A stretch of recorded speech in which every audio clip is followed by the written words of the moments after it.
Hey lovely people, have a beautiful day. Welcome back to our channel అందాల లోగిలి. ఈరోజు నేను మీకు వినిపించబోయే కథ కంటే కూతుర్నే కనాలి. ఇక కథలోకి వెళ్తే, వేణుగోపాలస్వామి గాలిగోపురం చిరుగంటలు చిరుగాలికి చేసిన మంజుల నాదం వేణుల విందు చేసింది. కంటే కూతుర్నే కనాలి గర్వంగా అన్న నాన్న మాటలు అంతకంటే వినసొంపుగా అనిపించాయి నాకు. అప్పుడు సాయంకాలం 6 అయింది. పండగకు కొత్త బట్టలు తీసుకోవాలని నన్ను వెంటబెట్టుకుని బయటకు వచ్చాడు నాన్న. ఒక్క స్కూలుకు వెళ్ళే సమయాన్ని మినహాయిస్తే నాన్న వెంట నేను లేనిదెప్పుడు? అభిమానం ఉన్న వాళ్ళు మమ్మల్ని నెహ్రూజీ, ఇందిరాగాంధీలతో పోలిస్తే మరికొంతమంది అక్కసుగా నన్ను నాన్న కూచి అనటం కూడా కద్దు. ఎవరెలా అనుకున్నా నాన్న అంటే నాకు ఎంతో ఇష్టం. ఇక నాన్నకు పంచప్రాణాలు నేనే. కాలు కింద పెడితే కందిపోతానేమో అన్నంత అపురూపం. అయినా కందిపోవటానికి నేనసలు కాలు కదిపితే కదా. నన్ను గుండెల మీదే పెంచాడు నాన్న. కూతుర్ని అంత ప్రాణంగా ప్రేమించే నాన్నతో అంతకుముందు సూరయ్య ఏమన్నాడు? నీకో మగనలుసు ఉంటే బాగుండేది అంటాడా? ఎంత ధైర్యం! అయినా ఆయనకు బాగా అయిందిలే. ఇద్దరూ అబ్బాయిలే ఉన్న నీకేం తెలుస్తుంది కూతురి విలువ? ఎంతమంది కొడుకులున్నా నా బంగారు తల్లికి సరిరారు. అందుకే కంటే కూతుర్నే కనాలి. నన్నే చూస్తూ గర్వంగా అన్నాడు నాన్న. ప్రపంచంలో మీరిద్దరే తండ్రి కూతుళ్ళు అయినట్టు నవ్వుతాలకి దెప్పుతూ వెళ్ళిపోయాడు సూరయ్య. ఆయన ఏ ఉద్దేశంతో అన్నా ఆ మాటలు 100కి 100 పాళ్ళు నిజం. ప్రపంచంలో అందరూ నాన్నలు ఇలాగే ఉంటారో లేదో నాకు తెలియదు. మా నాన్న మటుకు ప్రేమకు ప్రతిరూపం. ఆ ప్రేమంతా నాకే సొంతం. అమ్మా నాన్న తానే అయి పెంచిన నాన్న ప్రేమ వల్ల అమ్మలేని లోటు నాకెప్పుడు తెలియలేదు. నాకు తెలిసి నానమ్మ ఎన్నిసార్లు కోరిందని నాన్నను పెళ్లి చేసుకోమని. ఎంతమంది ఎన్ని విధాలా బలవంతం చేసినా నాన్న మరో వివాహం చేసుకోలేదు. నా తల్లిని పెంచి పెద్ద చేయటంలోనే నాకు తృప్తి, ఆనందం ఉన్నాయి. దయచేసి నన్ను బలవంత పెట్టకండి అంటూ తన ప్రాణం కంటే ఎక్కువగా చూసుకున్నాడు. నా తల్లిని పెంచి పెద్ద చేయటంలోనే నాకు తృప్తి, ఆనందం ఉన్నాయి. దయచేసి నన్ను బలవంత పెట్టకండి అంటూ తన ప్రాణం కంటే ఎక్కువగా చూసుకున్నాడు నన్ను. నాన్న పూర్తిగా పెంపకంలోనే పెరిగిన నాకు ఏనాడు ఏ చిన్న పని కూడా చేయాల్సిన అవసరం రాలేదు. వంట చేసి గోరుముద్దలు తినిపించి తనే జడలు వేసి నన్ను స్కూల్కి పంపేవాడు. నిజం చెప్తున్నాను, అమ్మ ఉన్నా నన్నంత అపురూపంగా చూసుకునేది కాదేమో. ఎంతో అల్లారు ముద్దుగా పెరిగిన నా స్నేహితురాళ్ళు కూడా అమ్మ చేతి దెబ్బలు తినకుండా పెద్దవాళ్ళు కాలేదు. అలాంటిది నాన్న ఒక్కసారైనా చిన్న దెబ్బ అయినా వేయలేదు. దెబ్బలే కాదు, అసలు నాన్న కోపం నేనెప్పుడు చూడలేదు. బాగా చిన్నతనంలో ఓసారి నాన్నను పేరు పెట్టి పిలిచిందని నేను అలానే పిలిచాను. కోపంతో మండిపడ్డ నానమ్మను నాన్న నవ్వుతూ వారించారు. నువ్వు నా కన్న తల్లివి, అది నా బంగారు తల్లి, నన్ను అలా పిలవని అమ్మా అంటూ. ఒకటేమిటి, నా బాల్యమంతా నాన్న ప్రేమను పంచి ఇచ్చిన తీపి జ్ఞాపకాలే. నాన్న పక్కన ఉంటే ఆ ధీమాయే వేరు.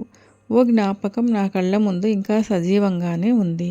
నా పెళ్ళికని నాకు ఊహ తెలియని వయసు నుంచి నాన్న చేయించిన నగలకు బీరువాలో ఉన్న లాకర్ సరిపోకపోతే బ్యాంకు లాకర్లో పెట్టడానికి నన్ను వెంట తీసుకుని మరీ వెళ్ళాడు నాన్న. స్ట్రాంగ్ రూమ్లోకి చిన్న పిల్లలను అనుమతించరని చెప్పిన మేనేజర్ అమ్మాయి నాకంటే తెలివైంది, జాగ్రత్త పరురాలు. కావాలంటే తననే లాకర్ దగ్గరకు తీసుకెళ్ళండి, నేను ఇక్కడే ఉంటాను అన్న నాన్న మాటలు మరొక జన్మకు కూడా మర్చిపోలేను. ఆ మాటల్లో ఎంతటి నమ్మకం! అదంతా నా మీద గల అవ్యాజమైన ప్రేమ వల్లే కదా. 200 కాసుల బంగారం కంటే, ఇంకా చెప్పాలంటే తనకంటే కూడా నాన్నకు నేనే ఎక్కువ అని ఆ క్షణాన్ని నాకు తెలిసింది. గర్వంగా నాన్నతో పాటు స్ట్రాంగ్ రూమ్లోకి వెళ్ళాను. అలా ప్రపంచమంతా నాకు నాన్నే, నాన్నకు నేనే ప్రపంచం. ఆడపిల్ల మీద అంతలా ప్రేమ పెంచుకోకు అన్న నానమ్మ మాటలు ఏనాడైనా చెవికెక్కించుకోలేదు నాన్న. పరీక్షలకు నాతో పాటు మేలుకునే నాన్న స్నేహితురాళ్ళ అమ్మల కంటే ఆనందంగా, అందంగా గోరింటాకు పెట్టి మురిసిపోయే నాన్న. ఎన్ని జన్మలకైనా ఈ నాన్నే కావాలనిపించే నాన్న. నన్ను మితిమించి ముద్దు చేయవద్దనే నానమ్మ మాటలను అసలు వినిపించుకునేవాడే కాదు. నా అరచేతిన పండిన గోరింటాకు ఎరుపు కంటే నాన్న కళ్ళల్లో మెరుపు మరింత ప్రకాశవంతంగా ఉండటం ఆయనకు నా మీద గల ప్రేమకు చిహ్నం. ఎందుకు నాన్న నేను అంటే నీకు అంత ప్రేమ అని అడిగితే, నువ్వు మీ అమ్మ నాకిచ్చిన అపురూపమైన బహుమతివిరా. అయినా కన్నబిడ్డకు కాక ఎవరికి పంచను ప్రేమను అన్న నాన్న మాటలు అలానే హృదయంలో శాశ్వతంగా నిలిచిపోయాయి. అలాంటి నాన్నను ఒక్క పూటైనా విడిచి ఉండటానికి మనసు అంగీకరించేది కాదు. ఏమ్మా, నాన్నను విడిచి ఒక్కరోజు కూడా ఉండలేని దానివి రేపు పెళ్ళయ్యాక అత్తగారింట్లో ఎలా ఉంటావు? సెలవుల్లో తన దగ్గరికి రమ్మంటే రానన్నానని పిన్ని నవ్వుతూ అందోసారి. స్వయాన అమ్మకు చెల్లెలు అయితే అయ్యింది. ఆ పరిహాసం నాకు సుతారము నచ్చలేదు. నేనసలు పెళ్ళే చేసుకోను. మా నాన్న దగ్గరే ఉంటాను. కోపంగా ముఖం తిప్పేసుకుంటూ అంతులోనే బావురుమన్నాను. నేను మా నాన్నను విడిచి ఎక్కడికి రానని అందరికీ అర్థమైంది. ఆ తర్వాత ఎవరూ నన్ను తమ ఇంటికి రమ్మని ఒత్తిడి చేయలేదు. నాన్న పెంపకంలో ప్రేమ, సంతోషం తప్ప లోటు అన్నది ఏమాత్రం కనిపించేది కాదు. డిగ్రీ పూర్తి చేసిన 4 నెలలకు నాకు పెళ్లి నిశ్చయమైంది. నిన్ని విడిచి ఉండలేను నాన్న. నేనసలు పెళ్లి చేసుకోను. పెళ్లి చూపులకు వచ్చిన వారు వెళ్ళిపోగానే ఏడుస్తూ అన్న నా మాటలకు నాన్న కళ్ళల్లో కూడా నీళ్లు తిరిగాయి. తప్పురా బంగారు, నువ్వు పెళ్లి చేసుకుని సంతోషంగా ఉంటేనే కదా నాకు ఆనందం. నువ్వు అలా మాట్లాడితే నేను అసలు పెళ్లి చేసుకోను. దుఃఖం ఉధృతి పెరిగింది నాలో. వద్దురా, అంత మాటనకు. నువ్వు పిల్లాపాపలతో చల్లగా ఉండాలి. పెళ్ళైతే మటుకు ఏమైంది? ఎప్పుడంటే అప్పుడు నువ్వు ఇక్కడికి రావచ్చు. చూడాలనిపించినప్పుడు నేనే అక్కడికి వస్తాను, సరేనా? అలా హరికి భార్యనయ్యాను. అమ్మాయిల మనసు దోచే అంత అందగాడు ఆయన. అంతేకాదు, ప్రేమించే హృదయం తన సొంతం. ఏ బంగారు పూలతో పూజ చేశానో గాని ప్రాణమిచ్చే నాన్నను, ప్రాణప్రదంగా ప్రేమించే భర్తను పొందాను. ఆయనకు నేనంటే చాలా ప్రేమ. మాది ఉమ్మడి కుటుంబం. ఆయన చెల్లెళ్ళిద్దరూ, మా అత్తగారు మాతోనే ఉంటారు. చిన్న వయసులోనే భర్త పోయిన పిల్లలను ప్రయోజకులుగా తీర్చిదిద్దింది అత్తగారు. విశాలమైన ఇల్లు మా అత్తగారి ఇల్లు. అలా కన్న కూతురిలో చూసుకోకపోయినా మా అత్తగారు నాతో సఖ్యంగానే ఉంటుంది. ఇక మా ఆడపడుచులు గీత, సుధ నాతో ఇట్టే కలిసిపోయారు. తోబుట్టువులు లేక ఒంటరిగా పెరిగిన నాకు వాళ్లతో కలిసి ఉండటం ఎంతో సంతోషాన్ని ఇచ్చింది. సత్యనారాయణ స్వామి వ్రతంతో మొదలైన కొత్త జీవితం చాలా ఆనందంగా ఉంది. 10 రోజులు 10 క్షణాల అలా గడిచిపోయాయి. అప్పుడు వచ్చాడు నాన్న. ఒక్క క్షణం నాలో మార్పుని నేనే నమ్మలేకపోయాను. ఎన్ని రోజులు నాన్న లేకుండా ఎలా ఉండగలిగాను? తండ్రి ప్రేమను మరిపించే భర్త దొరికినందుకు సంతోషించాలో, నాన్నను ఇంత త్వరగా మర్చిపోయినందుకు బాధపడాలో తెలియలేదు. ఈ 10 రోజుల్లో నాన్న కొద్దిగా బక్కచిక్కారు. నన్ను చూసిన ఆయన కళ్ళల్లో అమితమైన సంతోషం. ఒక్కటంటే ఒక్క రోజే ఉండి నాన్న వెళ్ళిపోతుంటే దుఃఖం ఆగలేదు నాకు. ఏడవకు బంగారు, నువ్విలా సంతోషంగా ఉంటే నాకెంత తృప్తిగా ఉందో తెలుసా? నువ్వెప్పుడు ఇలాగే ఉండాలి, తల నిమురుతూ వాత్సల్యంగా అన్నాడు నాన్న. నాన్నతో ఉండలేని నిస్సహాయతకు నాకే ఏడుపు వచ్చింది. నాన్న వెళ్ళిపోతుంటే వెక్కి వెక్కి ఏడుస్తున్న నన్ను ఆయన తన గుండెల్లో అపురూపంగా పొదువుకున్నారు.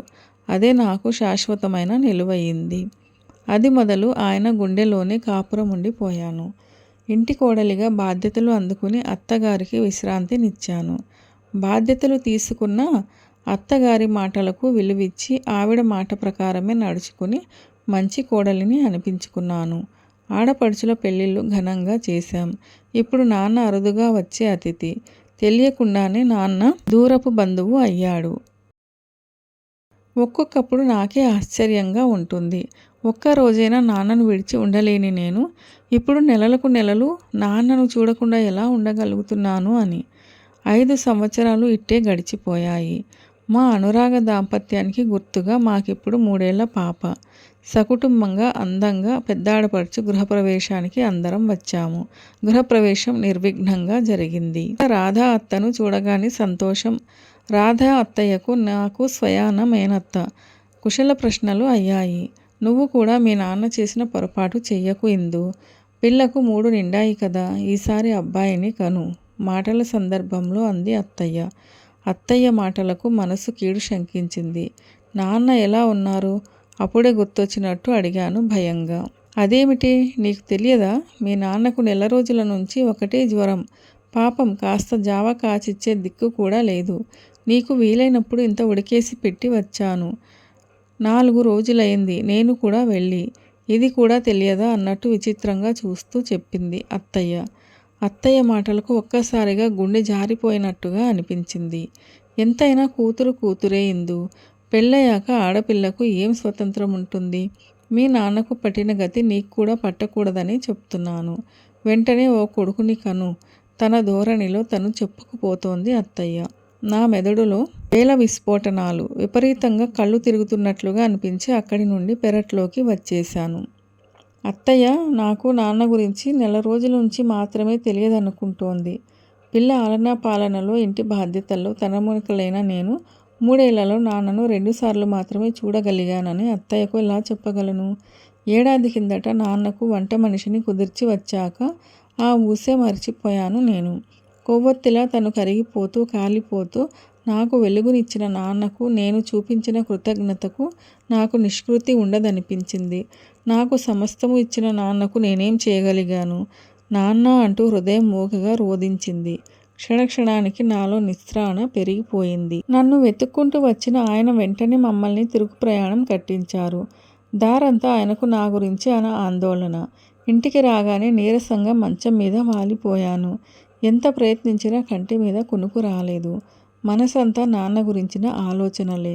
అప్పటికప్పుడు నాన్న దగ్గరకు వెళ్ళిపోదామన్నంత ఉద్వేగం. ప్రాణానికి ప్రాణంగా ప్రేమించిన నాన్నను వృద్ధాప్యంలో ఒంటరిని చేసి నేను ఇలా ఉండగలుగుతున్నాను? నేను కాకపోతే నాన్నను ఎవరు చూసుకుంటారు? తెలియకుండానే ఎందుకింత స్వార్థపరురాలినయ్యాను? నాన్న కూడా నాలాగే తన సుఖం తను చూసుకుని ఉంటే ఈరోజు నేను ఇలా ఉండగలిగేదాన్నా? మూసి ఉన్న కన్నుల నుంచి పశ్చాత్తాపంతో కూడిన కన్నీళ్లు. మర్నాడే నాన్నను ఇక్కడికి తీసుకొచ్చి ఎప్పటికీ నాతోనే ఉంచేసుకుందామని నిర్ణయించుకున్నాక మనసు కాస్త కుదుట పడింది. మర్నాడు ఉదయమే నా నిర్ణయాన్ని ఇంట్లో చెప్పాను. మీ నాన్నను మన ఇంట్లో ఉంచుకుందామా? అదేదో చేయరాని పని అయినట్టు, ప్రకృతి నియమాన్ని ఉల్లంఘించినట్టు విడ్డూరంగా అందరూ అడిగారు. మీ అబ్బాయిని మీరెలా కష్టపడి పెంచారో మా నాన్న నన్ను అంతకంటే ఎక్కువ కష్టపడి పెంచి పెద్ద చేశారు. మీరు మీ అబ్బాయితో ఉన్నప్పుడు మా నాన్న నా దగ్గర ఉంటే తప్పే ఉంది? సాధ్యమైనంత మామూలుగా అన్నాను. ఆవిడ నన్నొక పిచ్చిదానిలా ఎగాదిగా చూసింది. నిజం మాట్లాడేవాళ్ళు పిచ్చవాళ్ళలాగా కనిపిస్తారని నాకు ఇప్పుడే అర్థమైంది. అమాయకంగా మాట్లాడకు ఇందిరా. నేను నా కొడుకు దగ్గర ఉంటున్నాను. కానీ మీ నాన్న అభిమానమున్న మనిషి. కూతురి దగ్గరకు వచ్చి ఉండటానికి ఆయన ఒప్పుకుంటారా? అసలు నలుగురు హర్షిస్తారా? ఆవిడ ద్వంద్వ వైఖరిని మొదటిసారి గమనించాను. ఈమె కదూ నాన్న ఆస్తి పత్రాలను ముందు చూపుతో తెప్పించి నా చేత బీరువాలో పెట్టించింది. ఈ తరం ప్రతినిధిగా మా నాన్న ఆస్తిలో ఆడపిల్లనైనా నాకు హక్కు ఉంది. బాధ్యత తీసుకోవటం దగ్గరకు వచ్చేసరికి వెనకటి కాలం నాటి అమ్మాయిల సాంప్రదాయం పేరిట మా నాన్న బాధ్యతలు నాకు లేవు. మనిషిలో ఈ డబుల్ స్టాండర్డ్స్ మీద తీవ్రమైన అసహ్యం వేసింది. అలాగైతే మా నాన్న ఆస్తిపత్రాలు మా నాన్నకు ఇచ్చేస్తాను. ఎవరైనా అబ్బాయిని పెంచుకుని తన ఆస్తిని ఆ అబ్బాయికి రాసిస్తే ఆయనకు కాస్త ఆసరాగా ఉంటుంది. క్రీగంట అత్తగారిని గమనిస్తూ అన్నాను. ఆవిడ గొంతులో పచ్చి వెలక్కాయ పడ్డట్టయింది. ఏమిటమ్మా ఇందు? కూతురి దగ్గర తండ్రి ఉండటం ప్రపంచంలో ఎక్కడైనా ఉందా? ఉన్నమాట అన్నానని నీకంత కోపం అయితే ఎలా? తెలివిగా బదులిచ్చింది ఆవిడ. ఎవరన్నారు ప్రపంచంలో ఎక్కడా లేదని? ప్రపంచంలోనే అధిక జనాభా కలిగిన దేశం చైనా. అక్కడి దంపతులకు అమ్మాయి అయినా అబ్బాయి అయినా ఒకే బిడ్డ ఉండాలి.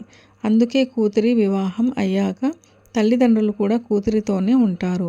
మీకు ఈ విషయం తెలియదు కాబోలు ఆవేశంగా అన్నాను. నా మాటలకు ఏ సమాధానం చెప్పాలో తోచక మా అత్తగారు మౌనం వహించారు. అది కాదు ఇందు అంటూ మా వారు కల్పించుకోబోయారు. మీరాగండి. అసలు మీ ప్రేమ మైకంలో పడే మా నాన్నను పట్టించుకోలేదు. కోపంగా కస్సుమన్నాను. నా మాటలకు ఆయన కళ్ళల్లో చిలిపితనం తొంగి చూసింది. కానీ నా సీరియస్నెస్ గమనించి మామూలుగా మాట్లాడారు. ఇందు నన్ను కాస్త మాట్లాడనిస్తావా అని వాళ్ళ అమ్మ వైపు తిరిగి అన్నారు. అమ్మ ఇందిర మాటల్లో వాస్తవం ఉంది. వెనుకటి రోజుల్లో ఉమ్మడి కుటుంబాలు ఉండేవి. ఆడపిల్ల పెళ్ళయ్యాక ఆమె తల్లిదండ్రుల బాధ్యతను ఉమ్మడి కుటుంబ సభ్యులు తీసుకునేవారు. అందువల్ల కొడుకులు లేని వారికి ఇబ్బంది ఉండేది కాదు.